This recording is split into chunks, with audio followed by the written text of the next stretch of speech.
Om Namo Bhagavate Vasudevaya. Srimad Bhagavatam, Canto 7, Chapter 9. Prahlad pacifies the Lord with prayers, text number 39. Naitanmanastava katas subhikuntanata.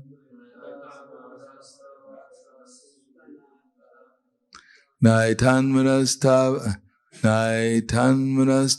katas subhikuntanata.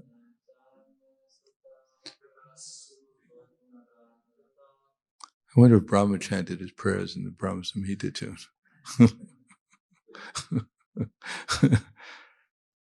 Naitadmanastava katasu vaikuntanata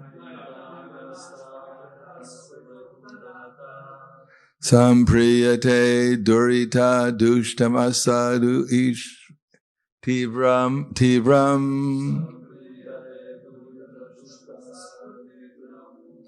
Kamataram harsha sloka naratam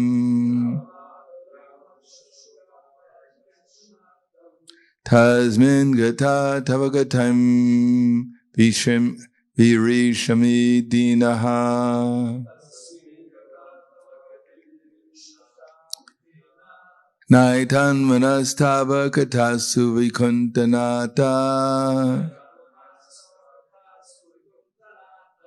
Sampriyate durita dushtam asadu tibram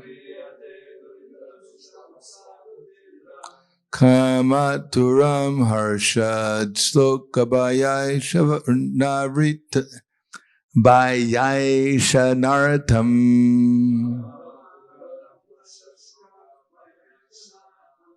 Tasmin katam tavagatim Vishrami dinaha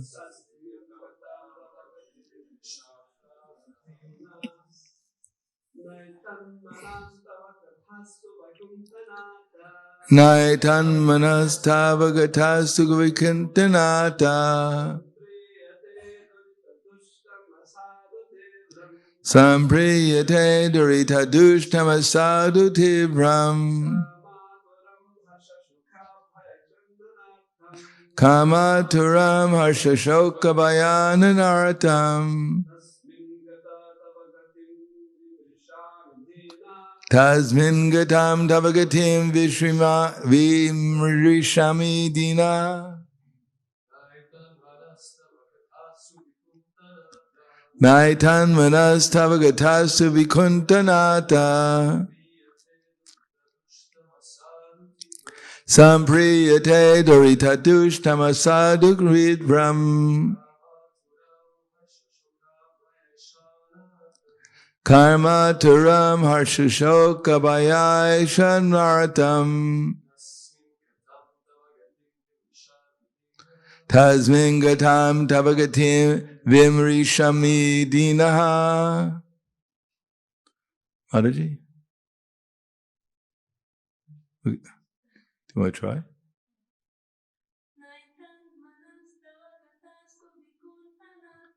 Naitan manas tavagatasu vikuntanata Sampriyate durita dushtamasadu tivram Karma turam harshashoka bayasha naratam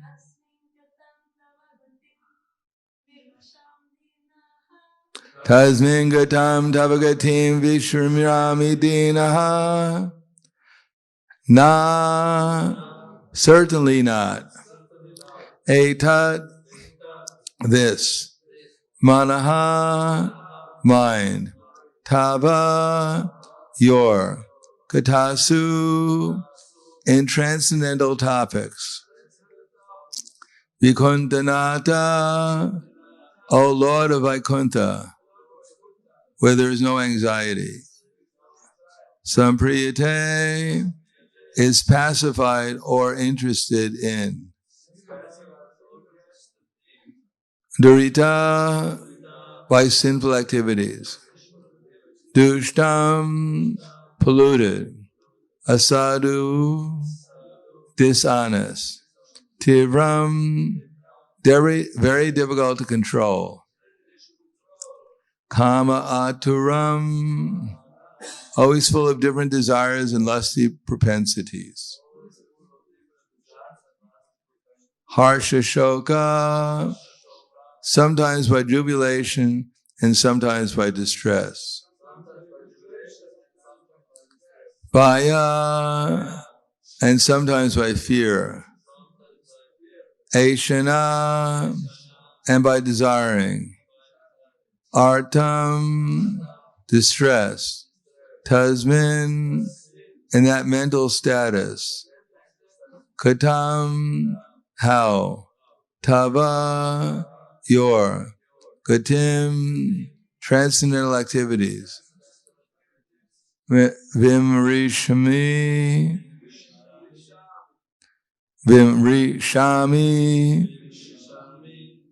I shall consider and try to understand. Dina, who am most fallen and poor. Translation and purport by His Divine Grace, A.C. Bhaktivedanta Swami Srila Prabhupada. Oh my Lord, oh my dear Lord of the Vaikuntha planets, where there is no anxiety, my mind is extremely sinful and lusty, being sometimes so-called happy and sometimes so-called distress. My mind is full of lamentation and fear, is always seeking more and more money. Thus, it has become most polluted and is never satisfied in topics concerning you. I am therefore most fallen and poor. In such a status of life, how shall I be able to discuss your activities? Where's the word for money in here? What's that? Dinner. So it sounds like Serbian money. What's that? Yeah, maybe this took place in Serbia this past.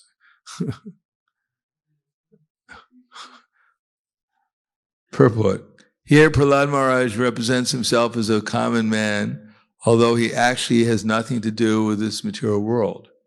Prahlad is always situated in the Vaikuntha planets of the spiritual world, and on behalf of the fallen souls, he asks how, when his mind is always disturbed by material things, he can discuss the transcendental position of the Lord. The mind becomes sinful because we are always engaged in sinful activities. Anything not connected with Krishna consciousness should be understood to be sinful. Indeed, Krishna demands in the Bhagavad Gita 1866, Sarva dharma prajaja mamekam sharanam vraja ahang sangsara papebhyo mokshisyami masuchaha. Abandon all varieties of religion and just surrender unto me. I shall deliver you from all sinful reaction. Do not fear. Soon as one surrenders unto the Supreme Personality of Godhead, Krishna immediately relieves one of the reactions of sinful activities.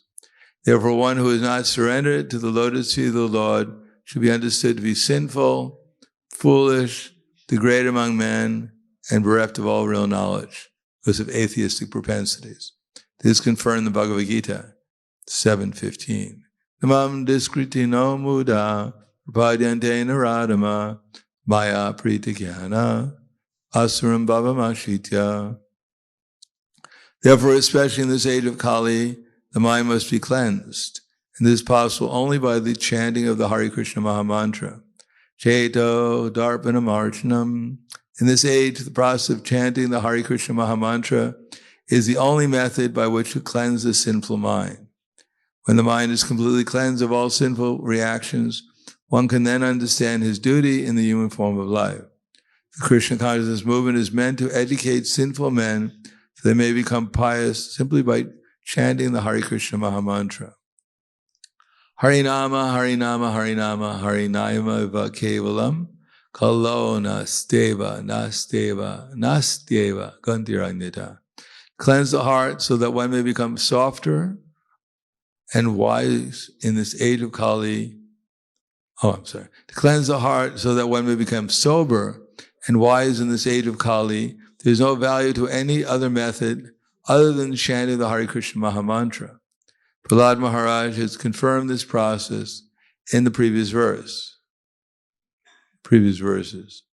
period. Because now we're going to go into another verse. Tvad virya gayana mahamrita magnichitak. We haven't got up to that verse yet. Prahlad further confirms that if one's mind is always absorbed in thoughts of Krishna, that very qualification will purify one and keep one purified always. To understand the Lord and his activities, one must free his mind from all contamination in the material world. And this one can achieve by simply chanting the Lord's holy name. Thus one becomes free from all material bondage. Naitan manastava katasu vaikuntanata sampriyate dorita dushtamasarutivam kamaturam harsha shoka bayai shanaratam tasmin gatam tavagatam virishami dinaha. My dear Lord, of the Vaikuntha planets, where there is no anxiety, my mind is extremely sinful and lusty, being sometimes so-called happy and sometimes so-called distressed.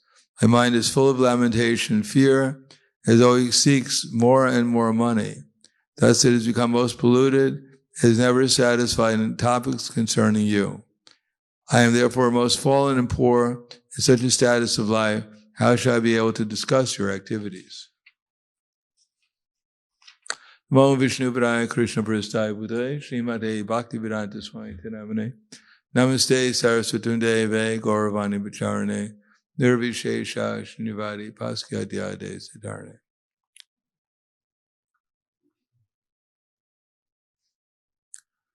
Well, obviously Prabhupada's not trying to win a popularity contest here.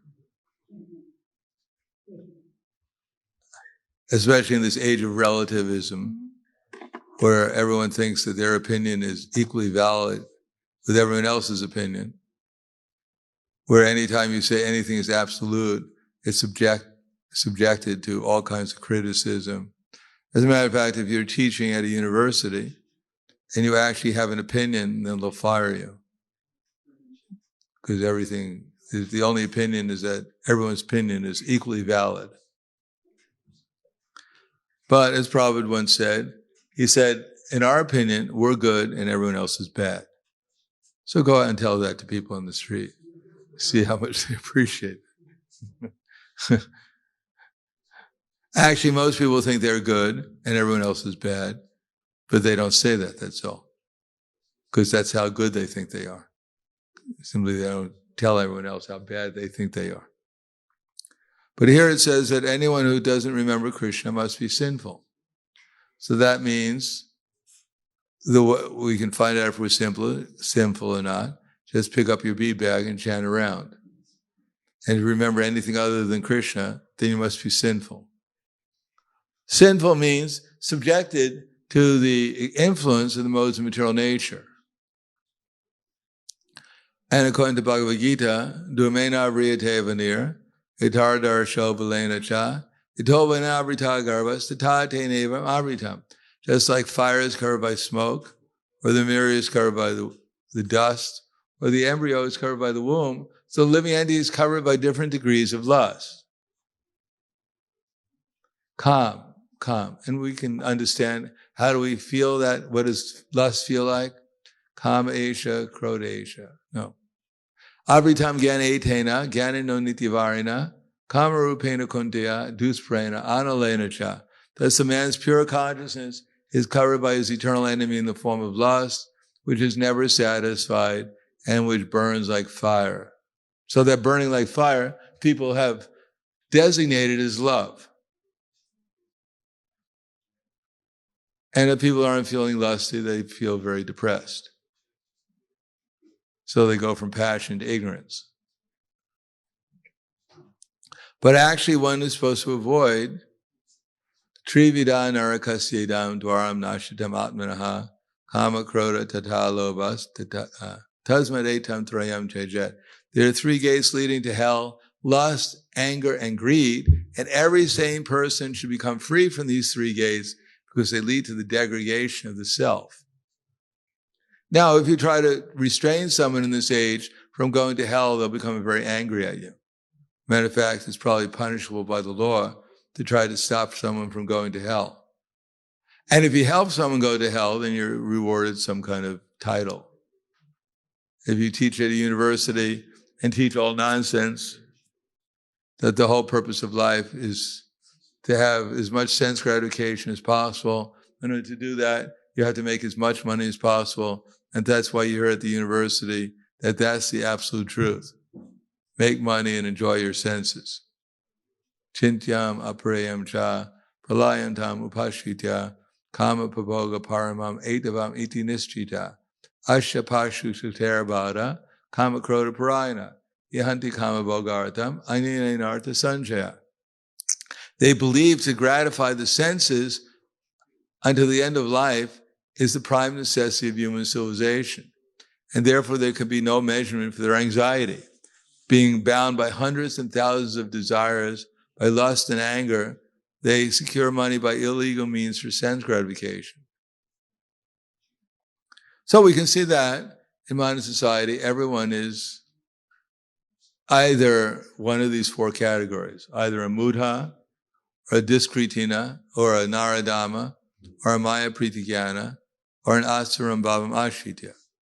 So Prabhupada said, as soon as you meet someone, and they're not a devotee of Krishna, you can put them into one of these four categories. The majority of people are mudhas, and there's a few naradamas. And the so-called maya pritiyanas, they have no knowledge, so they can't. Of course, they don't even try to pretend that they're learned. They just, learned means that they have some knowledge of the Vedas and they distort it. They have no knowledge, really. And the Asaram Bhavam Ashrityas, they're very small little demons nowadays, compared to Hiranyakashipu and Ravana and others. In any case, the majority of the people are Shudras, in ignorance. They have no idea who they are. They identify themselves 100% with their body, and their whole life is simply lamentation. Running after the carrot, like the ass, with a carrot at the end of its nose, pulling a heavy burden, thinking one more step and I'll get the carrot. And all they do is work. And at the end of the day, the washerman takes the heavy load off its back and lets it eat the grass at its feet. The grass was always there at its feet, wherever it was going. But the ass actually thinks the washerman is actually being very generous. Now that he's allowing me to eat the grass, so it was worth pulling that heavy load. He doesn't realize if he didn't have that heavy load, he could have just bent down and eat the grass anyhow. But that's called mudha. So in Kali Yuga, there's no dharma. People don't know the aim of life. Nite vidu swartakatim hi Vishnu darashyaye bahir artamanina. They don't know that the aim of life is to obtain Vishnu or Krishna.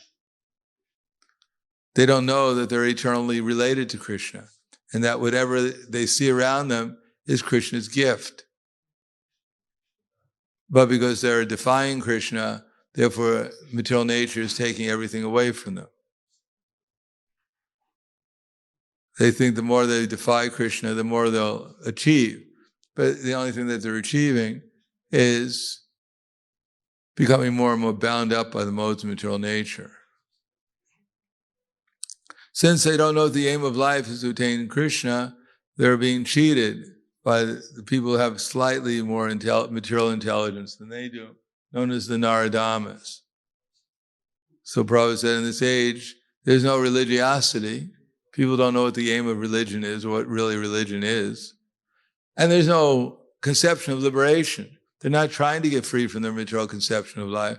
They're trying to become absorbed in it more and more. So there's no dharma, there's no moksha. There's only intense economic development for so-called sense gratification.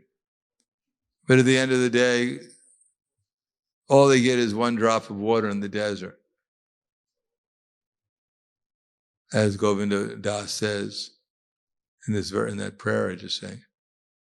It's just like during the Bhaja Hure Mana, Shinanda Nandana Abhayachara, just take shelter of the lotus feet of Krishna, my dear mind. Otherwise, it's just we're just getting one drop of the water in a desert. Sita atapa bata parishana. I'm suffering endless nights, sleepless nights, the wind and the rain, simply for chapagala sukha labare, just for an insignificant amount of sense gratification. One drop in the desert.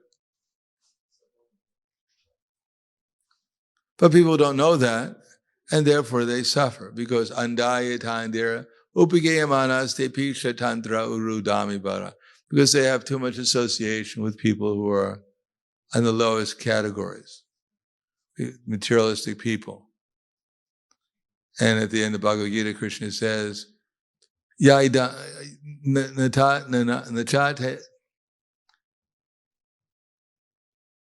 does he say?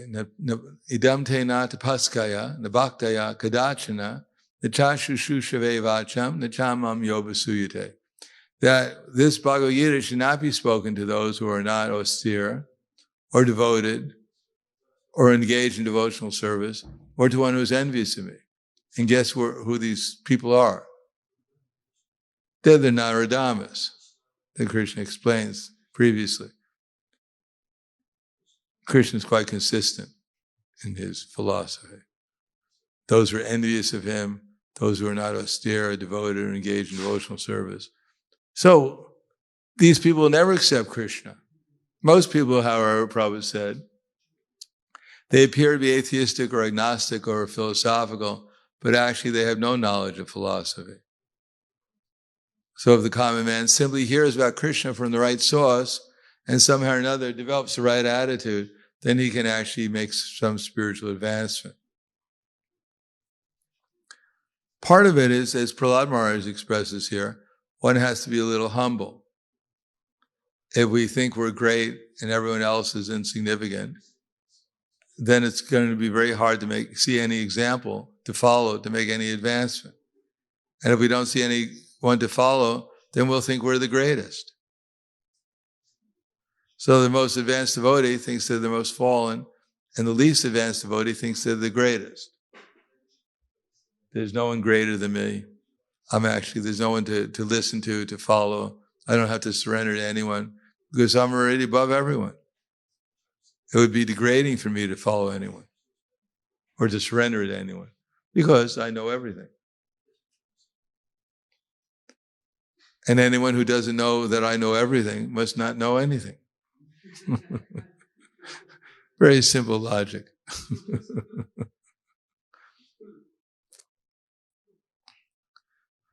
The only difference between me and Krishna is that he's on the altar and I'm here.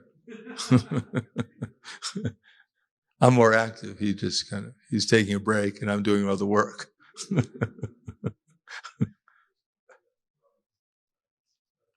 But Prahlad Maharaj doesn't think like that. He's actually humble. And because he's humble, he's always taking shelter of Krishna and Krishna's representatives. And therefore, Krishna is always giving him mercy, because he's always asking for mercy. Why will Krishna give anyone mercy? Krishna said, would you like some mercy? Oh, I don't think I need any mercy today, Krishna. Maybe tomorrow. Things are going pretty well, But if one is actually thinking, I'm in desperate need of Krishna's mercy, then Krishna will desperately give us his mercy. So we're not being trained to think, well, fair weather friends of Krishna. When everything's going well, then I don't need Krishna. Only when things get rough, then I pray to Krishna, help me, save me. And then, thanks a lot, Krishna, I'll see you later. I'll be back for Janmashtami. Just to let you know I'm still around, so.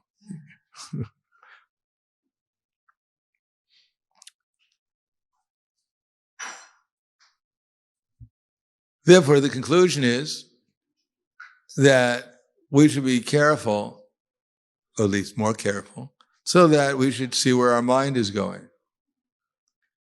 Now, there are actually thoughts that are within the realm of Krishna consciousness. And they're all positive. And there are thoughts which are in the realm of material energy, in the three modes. So we have to learn how to differentiate what's the thought in the three modes and what's the thought in Krishna consciousness. And we should try to think in Krishna consciousness. And if we think in Krishna consciousness, then we'll make spiritual advancement.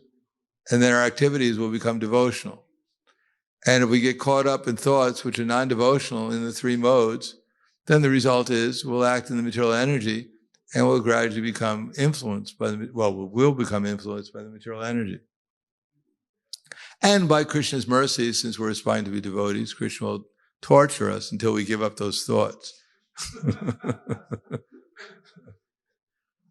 Till we finally surrender. So this is the business of surrender. You came here and you find that things aren't going the way that you think they're supposed to go. That's because Krishna is making sure they don't go the way you think they're supposed to go. He's trying to frustrate you so you finally surrender. He's trying to frustrate all of us. And then when we surrender, then Krishna bestows his mercy and we think, oh yes, of course I deserve this. You give me more. And Krishna says, oh wow, you're still not, still haven't understood. No, Krishna is making the arrangements so we surrender. And finally, when we get enough intelligence to surrender, then we think we deserve everything for that little bit of surrender. Because we gave up what was tormenting us and tormenting others. Because we gave up our material misconceptions, we think now we become highly elevated. But that's also a misconception. So eventually Krishna will have to work on that one too. So I'll stop there. Thank you. Any questions?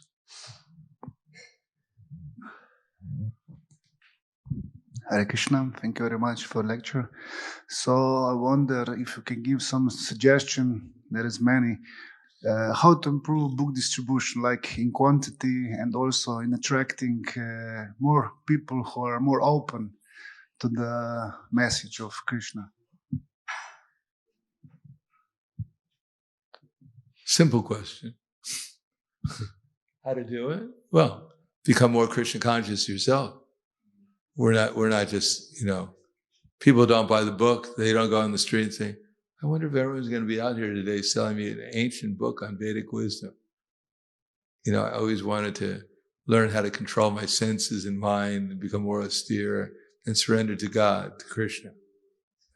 No, people are not out there looking for our books, generally speaking. Some people are, but we haven't even started to create the atmosphere, but that would be possible. On the other hand, what we're trying to sell is ourselves, our ecstasy in Krishna consciousness.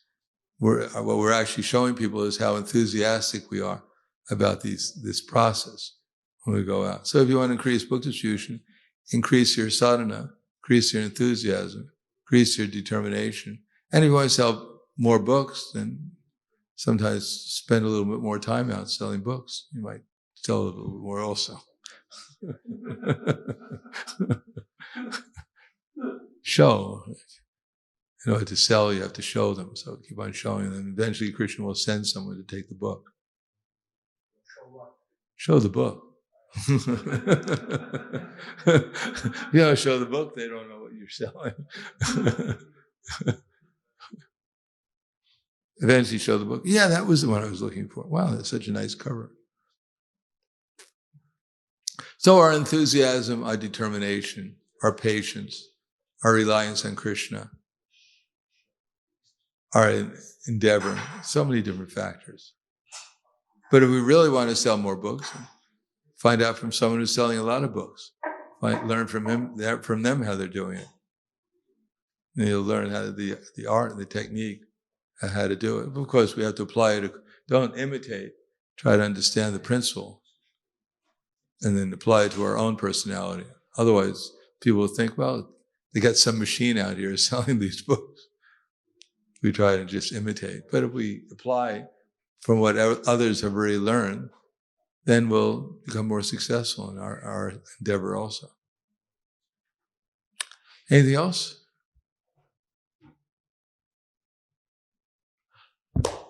Thank you very much. Grantaraj Srimad Bhagavatam ki jai. Srila Prabhupada ki jai.